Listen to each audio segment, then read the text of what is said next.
ফের ইসরায়েলে রকেট হামলা চালিয়েছে লেবানন ভিত্তিক সশস্ত্র সংগঠন হিজবুল্লাহ। ইসরায়েলের উত্তরাঞ্চলে অবস্থিত বেইত হিলেলে অবস্থিত দেশটির একটি সামরিক ব্যারাকে রকেট হামলা চালানো হয়েছে।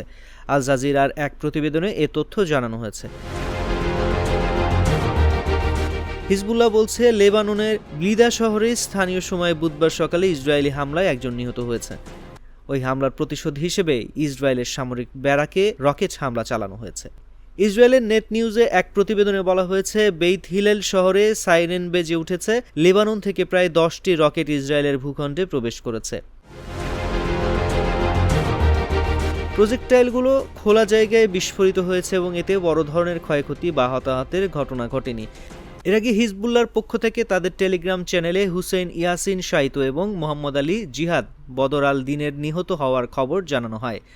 ওই দুইজন লেবাননের দক্ষিণাঞ্চলে নিহত হয়েছেন, তবে সঠিক স্থান সম্পর্কে কোনো তথ্য জানানো হয়নি।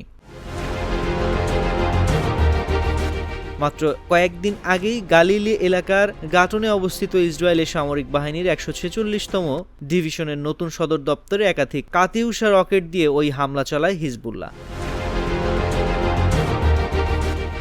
সে সময় ইসরায়েলি সামরিক বাহিনী জানায়, লেবানন থেকে 30টি প্রজেক্টাইল ছুড়ে মারা হয়েছে বলে তারা শনাক্ত করতে পেরেছে। তারা এসব প্রজেক্টাইল লক্ষ্য করে গুলি চালিয়েছে। গত 7 অক্টোবর ইসরায়েলের সীমান্তে প্রবেশ করে আকস্মিক হামলা চালায় ফিলিস্তিনি স্বাধীনতাকামী সংগঠন হামাস। এরপরেই গাজায় পাল্টা আক্রমণ চালায় ইসরায়েলি বাহিনী। গাজায় সংঘাত শুরুর পর থেকেই হামাসের প্রতি একাত্মতা প্রকাশ করে ইসরায়েলের উপর হামলা চালাচ্ছে হিজবুল্লাহ। পাল্টা হামলা চালাচ্ছে ইসরায়েলও। ফলে সীমান্ত উত্তেজনা বেড়ে গেছে।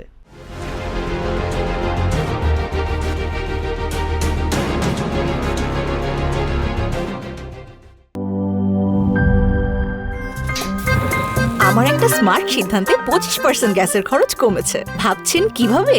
সাধারণ গ্যাস স্টোভ বদলে আমি এনেছি আরএফএল গ্যাস স্টোভ। এর সাইন্টিফিক নজল ও ব্রাস বার্নার ক্যাপ সমানভাবে তাপ ছড়িয়ে রান্না করে দ্রুত।